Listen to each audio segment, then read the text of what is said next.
পুনর্জন্ম হওয়া অথবা উদ্ধার পাওয়ার অর্থ কি? বাইবেলে বলে স্বর্গে যেতে গেলে আপনাকে অবশ্যই নবজন্ম নিতে হবে। আপনারা জানেন, নবজন্ম হওয়া অথবা রক্ষা পাওয়া খ্রিস্টকে আপনার রক্ষাকর্তা হিসেবে গ্রহণ করার অর্থ শুধু এই নয় যে একজন পাপীর প্রার্থনা করলেন আর আপনাকে ক্ষমা করে দেওয়া হলো, চার্চে যাওয়া শুরু করলেন, একটু বাইবেল পড়লেন আর আরও কিছু ভালো কাজ করলেন, এটুকু যথেষ্ট নয়। খ্রিস্টান হওয়াতে এখন যে কাজগুলি করার কথা সেটা আগের চেয়ে অনেক ভালোভাবে করা হবে। আপনি আরও ভালো করবেন, কিন্তু আপনার বাধ্যবাধকতার জন্যে আপনি করবেন না। আপনি তা করবেন কারণ আপনি এক নতুন প্রকৃতি পেয়েছেন আর এটাই আপনি করতে চেয়েছেন। এটাই হচ্ছে সবচেয়ে গুরুত্বপূর্ণ কথা। আমার কথাটা বুঝতে পারছেন তো?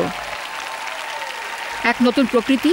যখন কোনো ব্যক্তি খ্রিস্টকে গ্রহণ করে সে একজন নতুন মানুষ।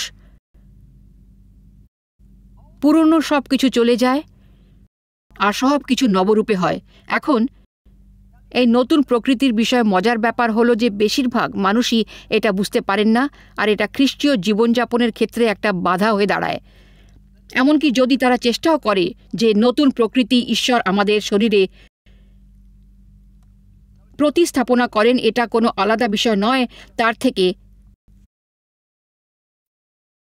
আপনি যদি একটা বীজ নিয়ে আবর্জনার মধ্যে গুঁজে নেন, আমরা আবর্জনার থেকে এসেছি, আমরা আবার ধুলোয় মিশিয়ে যাচ্ছি, আর ঈশ্বর তার প্রকৃত আস্তর আমাদের শরীরের মধ্যে স্থাপনা করেন। সুতরাং আপনারা যখন নবজন্ম লাভ করলেন তখন বলতে পারেন যে এটা একটু প্রকৃতি কিন্তু আলাদা, আর তাই আপনি শেষ পর্যন্ত দুজন লোকের ভাবনার মতো ভাবতে লাগলেন। আপনি এটা করতে চাননি কিন্তু কোনোভাবে করে ফেললেন, অথবা আপনি এটা করতে চেয়েছেন কিন্তু করতে পারলেন না আর আপনি দ্বিধাগ্রস্ত হয়ে পড়লেন।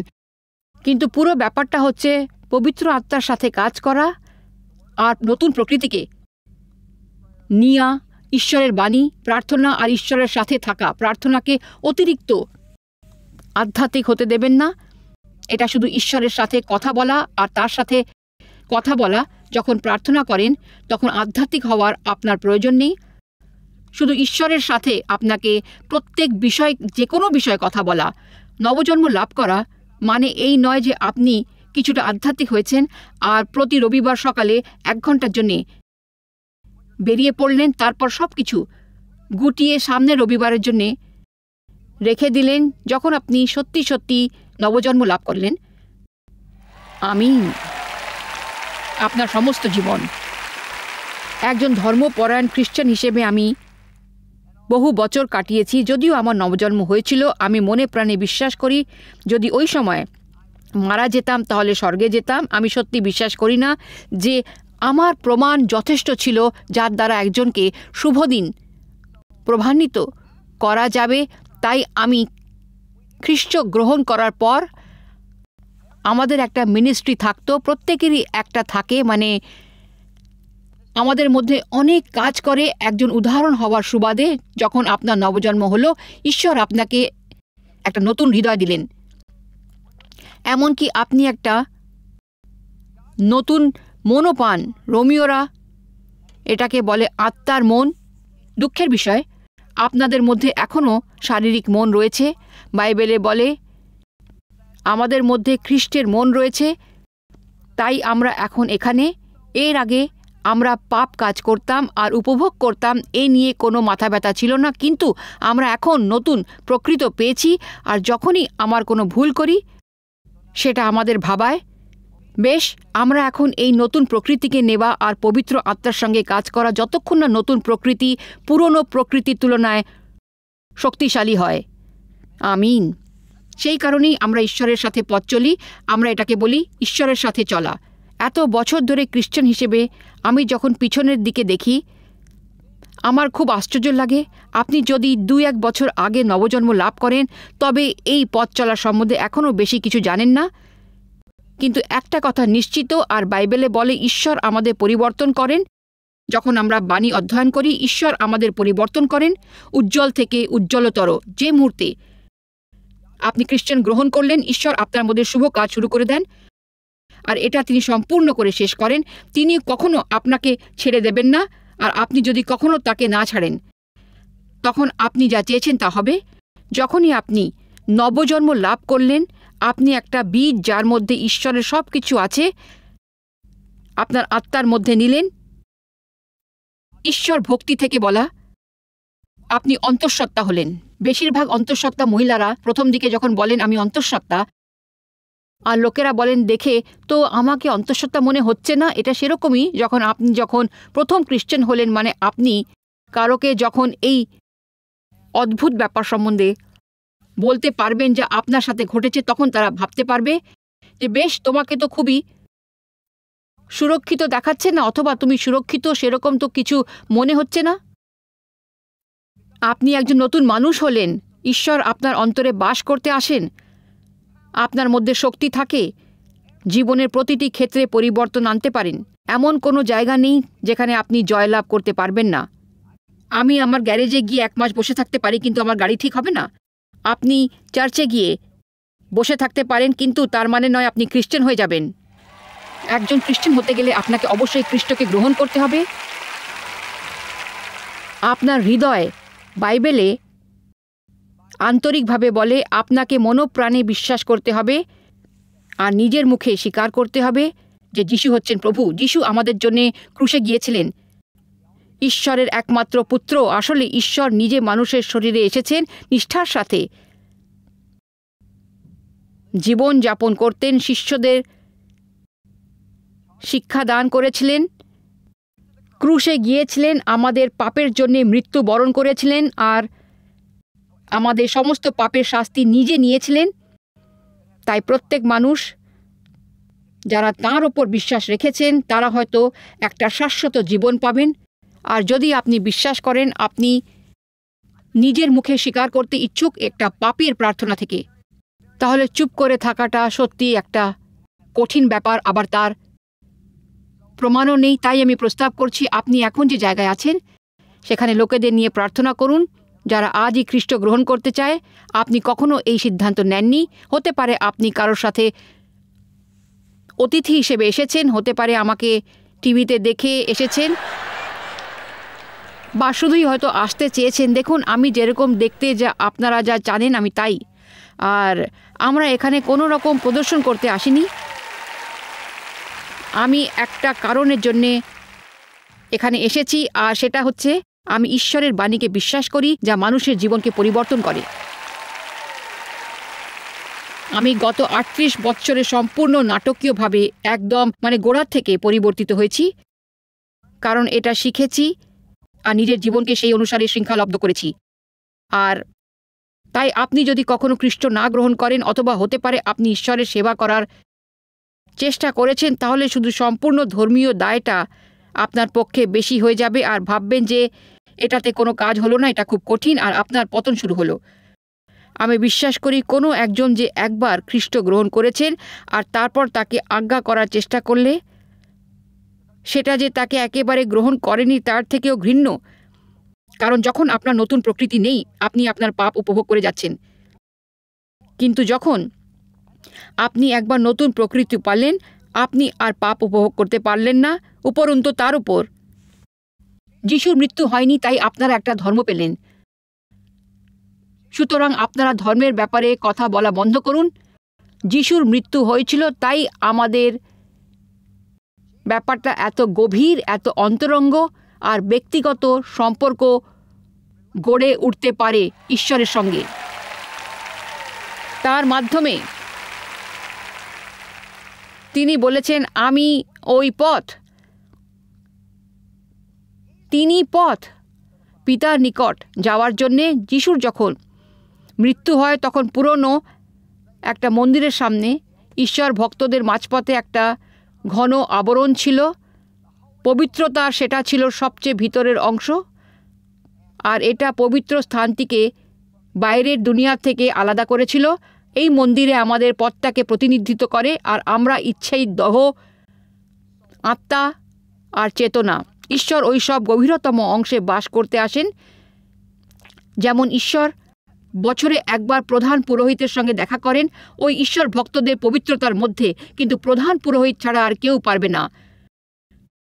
প্রধান পুরোহিত ছাড়া আর কেউ সেখানে যেতে পারে না। আর যেখানে যিশু ক্রুশে মৃত্যু হয়েছিল আমি এ সপ্তাহ এটা আবার পড়েছি। ঠিক যে মুহূর্তে তার মৃত্যু হলো, সেই আবরণ, ঘন কয়েক ফুট ঘন আবরণ, সেটাই ছিল পথ। উচ্চ পথ, বিরাট উঁচু পথ। কোনো মানুষের পৌঁছানোর পক্ষে সেটা নিচ থেকে উপর পর্যন্ত খুলে গেল।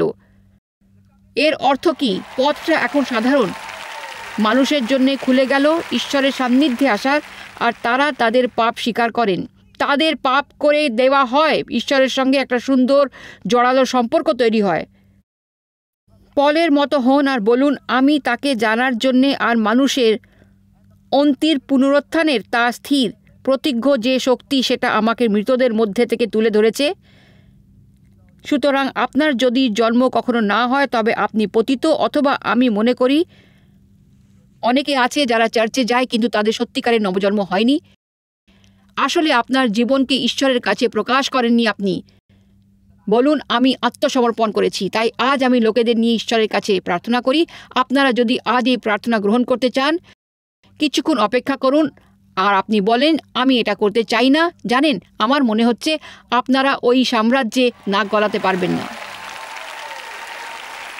আপনি এত লোকের সামনে দাঁড়াতে চান না যারা আপনাকে ভালোবাসে, আপনার জন্য খুশি। যদি আপনি এই সিদ্ধান্তটি নেন তবে আপনি কখনোই এই পৃথিবীতে বাইরে আসতে আর খ্রিস্টের ব্যাপারে কোনো সিদ্ধান্ত নিতে পারবেন না।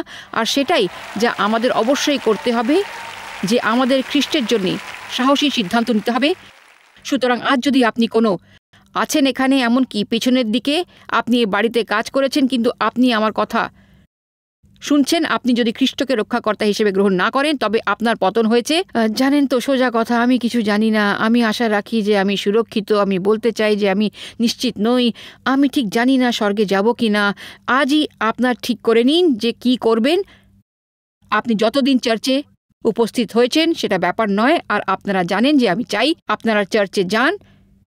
ঈশ্বর আপনার জন্য যা করেছেন তা এই কারণে নয় যে আপনি কি কি আধ্যাত্মিক কর্তব্য করেছেন, সেটা ঈশ্বরকে দিয়ে চিহ্নিত করার চেষ্টা করেছেন আপনি। আমিন। আর বাইবেল পড়ুন, কারণ এটা ঈশ্বরের বাণী। এটা আপনাকে কি করে জীবনযাপন করতে হয় সেটা শেখাবে। আপনি ঈশ্বরের কাছ থেকে যা পেয়েছেন তা এই নয় যে আপনি ঈশ্বরকে সন্তুষ্ট বা শান্ত করে রেখেছেন আর আমি সব কিছু করেছি, মানে এটা পড়েছি। জানেন, রোজ আমি আমার ছোট্ট প্রার্থনাটা করতাম রাত্রে, পরের দিন সকালে উঠে আবার ওই একই কাজ করতাম, রোববারে চার্চে যেতাম, আবার এই করতাম, সারা সপ্তাহ ধরে স্বামীর সাথে ঝগড়া করি। মানে এসব করে নতুন প্রকৃতিকে প্রকাশ হওয়ার জন্যে খুবই কমই থাকে। তাই আজ যদি আপনার সঙ্গে প্রার্থনা করতে চান আর সেই গুরুত্বপূর্ণ সিদ্ধান্তটি নেন, তাহলে যতটা সাহসী হওয়া যায় সেরকম হচ্ছেন, দাঁড়িয়ে পড়ুন আর আমরা প্রার্থনা করি। আমিন। হালেলুয়া।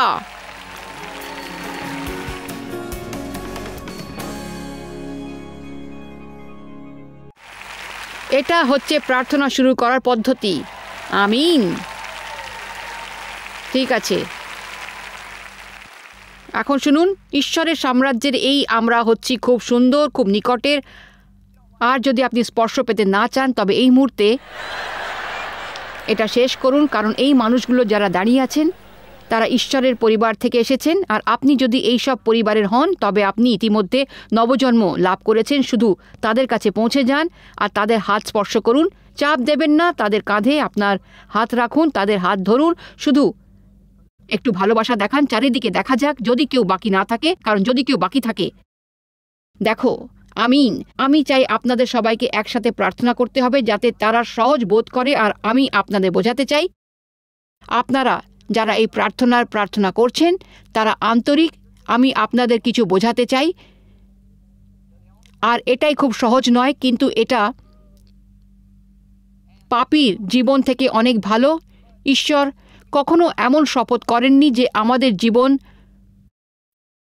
সমস্যা মুক্ত থাকবে, কিন্তু তিনি প্রতিজ্ঞা করেছেন যে আমাদের কখনো ছাড়বেন না বা পরিত্যাগ করবেন না।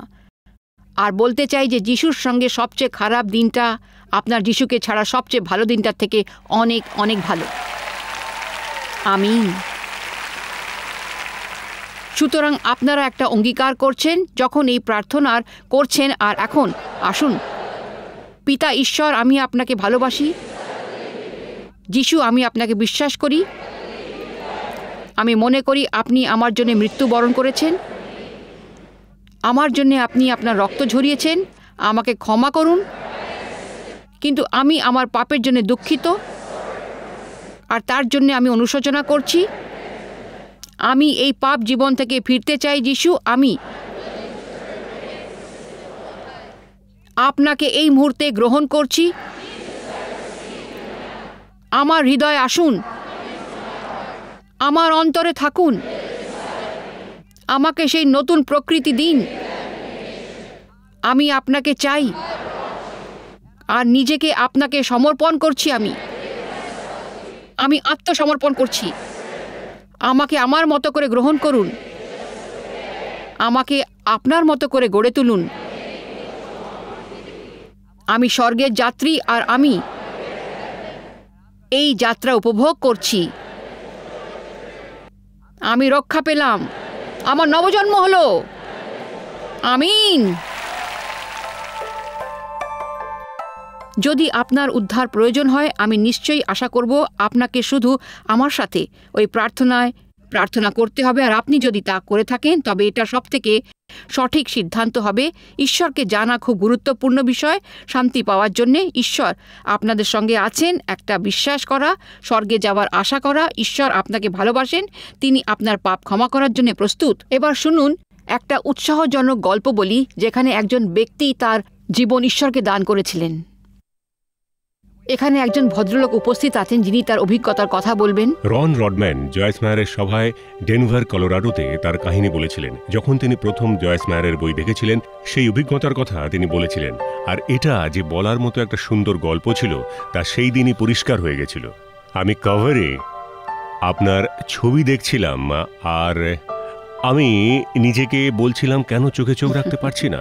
ছবিটা দেখছিলাম আর ভাবছিলাম, কি অদ্ভুত ব্যাপার। ব্যাপারটা খুব মজার, সত্যি ব্যাপারটা যেন অসামান্য। সেদিক থেকে তার জীবনে যে ঘটনা ঘটেছিল, সেই গল্পটাকে সত্যি বিস্ময়কর মনে হচ্ছে। নিউ ইয়র্ক শহরে 1960-এর দশকে আমি একজন ইহুদি হিসেবে পুনর্গঠিত ইহুদি মণ্ডলীতে মানুষ হয়েছিলাম। আর যুদ্ধে যারা গণহত্যায় বেঁচেছিল, সেই প্রজন্মে জন্ম নিয়েছিলাম আমি। 13 বছর বয়সে আমি ছিলাম বার মিটজবেড এবং টোরের কিছুটা মনে আছে। এই শব্দর কি মানে সে ব্যাপারে আমার কোনো ধারণাই ছিল না। এমনকি কেউ আমাকে এর ইংরেজি অর্থও বলেনি। আমি এর কোনো সারাংশও জানি না। আমার মনে হতো কে ঈশ্বর তা যদি জানতাম, কিন্তু তাকে জানার কোনো পথ ছিল না আমার কাছে। আমি প্রাচ্যের ধর্ম নিয়ে চেষ্টা চালিয়ে যাচ্ছিলাম। আমি বৌদ্ধ ধর্ম আর ধ্যান নিয়ে চেষ্টা করেছিলাম, কিন্তু কোনো কাজ হয়নি। আমি অতীন্দ্রিয় ধ্যান নিয়ে চেষ্টা করেছি, কিন্তু তাতেও আমার জীবনের কোনো উন্নতি হয়নি। আমি কলেজে ফিলোজফি নিয়ে অনার্স নিয়ে পড়েছিলাম। তাতে মানবজ্ঞান সম্বন্ধে কিছু জেনেছিলাম। আপনারা জানেন, প্লেটো, সক্রেটিস, অ্যারিস্টটলের মতো ব্যক্তিত্বরা নিশ্চয়ই কিছু অত্যাবশ্যক সত্য পেয়েছিলেন, যা আমাকে বলতে পারবে যে আমি কে, সেটা কিভাবে জানতে পারবো আর আমি কিভাবে জীবন কাটাবো। এটা ছিল নিষ্ফল অনুসন্ধান। রন ঈশ্বরের সন্ধানে তার সমস্ত সময় ব্যয় করেননি।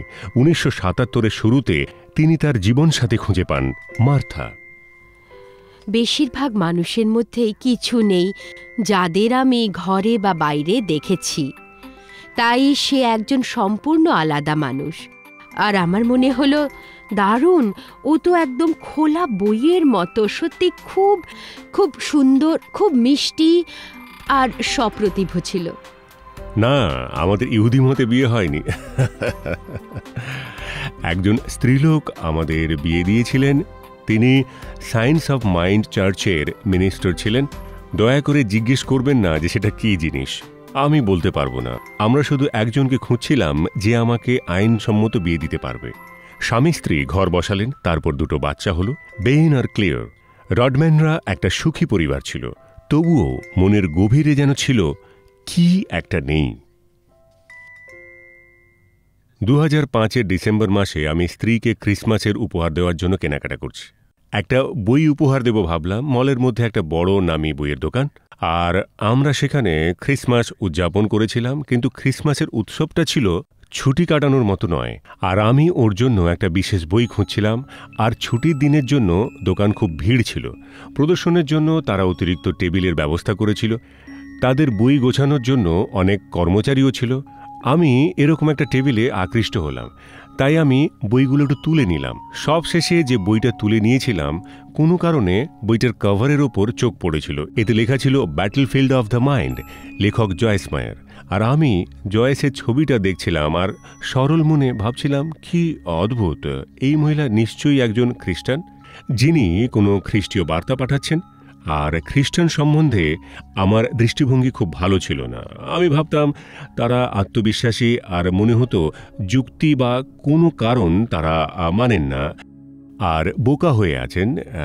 তারা এই বিশ্বাস মনে রাখেন যে পুরো গল্পটা সত্যি, আর তাই আমার কোনো উৎসাহ ছিল না। সেই কারণে আমি বইটা আবার টেবিলে ফেরত দিতে গেছিলাম, কিন্তু কোনো কারণে বইটা তুলে নিয়ে তার মাঝখানের পাতাটা খুললাম।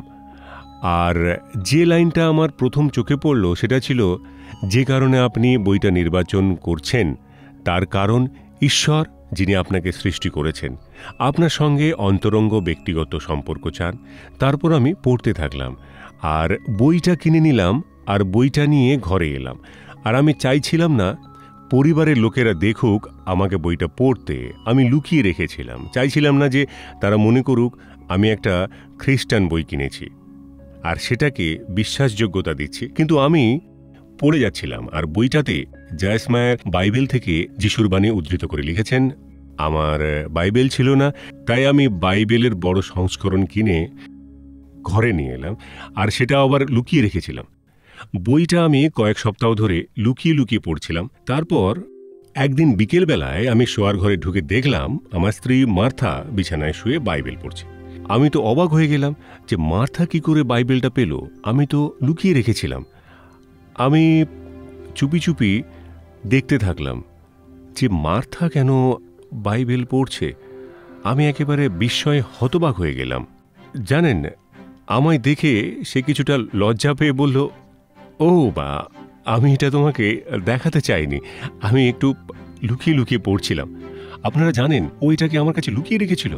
আর তারপরও বলল, আমি জানি তুমি এসব কি চোখে দেখো। আর আমি বললাম, তুমি কি করছো? আর ও বলল, সত্যি আমি এর কোনো ব্যাখ্যা দিতে পারবো না, কিন্তু গত কয়েক সপ্তাহ ধরে আমি বাধ্য হয়েছি নিচে বেসমেন্টে গিয়ে পুরনো বাইবেল খুঁজে বের করতে আর তারপর পড়া শুরু করতে।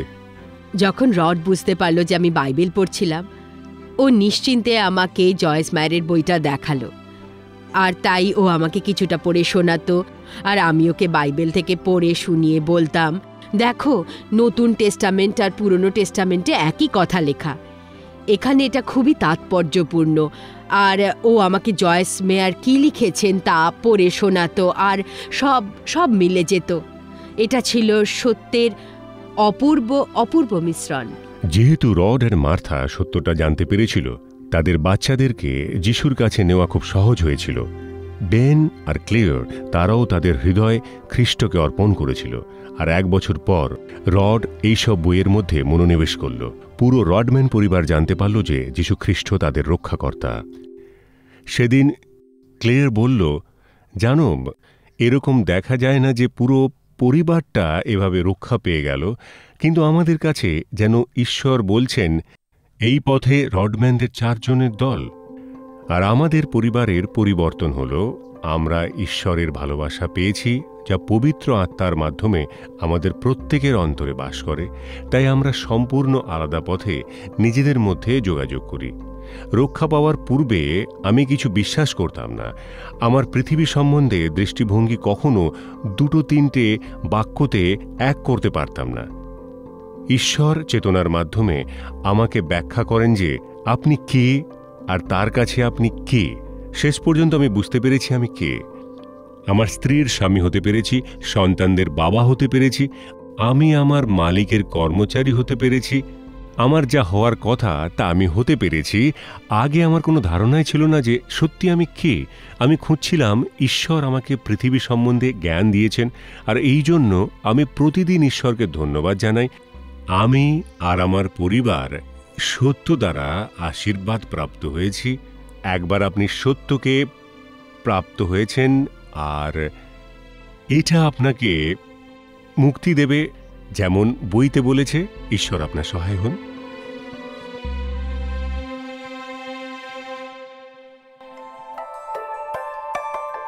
যোহন 3:16 বলছি, ঈশ্বর পৃথিবীকে এত ভালোবাসেন যে তিনি তার পুত্রকে দান করেছেন। যিনি তার ওপর বিশ্বাস রেখেছেন কখনো বিনাশ হবে না, কিন্তু অক্ষয় জীবন পাবেন। কত সুন্দর ধর্মকীয়, যাতে আমরা উত্তর দিতে পারি, অথবা আমরা আপনাদের জন্য অন্য কোনো পথে প্রার্থনা করতে পারলে আমরা অবশ্যই খুব খুশি হব। আর আমরা আপনাদের ভালোবাসি। ঈশ্বর আপনাদের আশীর্বাদ করুন। আপনি জানেন না যে জয়েস মায়ার মিনিস্ট্রিজের কাছে আপনি কতটা মূল্যবান। পৃথিবীব্যাপী এই মিনিস্ট্রি গড়ে তোলার জন্য বন্ধু ও অংশীদারদের প্রশংসা করি ও ধন্যবাদ জানাই। একসঙ্গে আমরা ক্ষুধার্তকে খাদ্য দিচ্ছি, দরিদ্রকে বস্ত্র দিচ্ছি, আর জাতির কাছে বাণী পৌঁছে দিচ্ছি। আজই আমাদের সঙ্গে যোগাযোগ করুন বা ভিজিট করুন jmmindia.org-এ প্রার্থনার অনুরোধ করতে, আমাদের উপাদানগুলো সম্পর্কে জানতে, জয়েসের সম্মেলনের দিনলিপি দেখতে আর অংশীদার হতে, কারণ সারা বিশ্বের সঙ্গে প্রভুর ভালোবাসা ভাগ করে নিচ্ছি আমরা।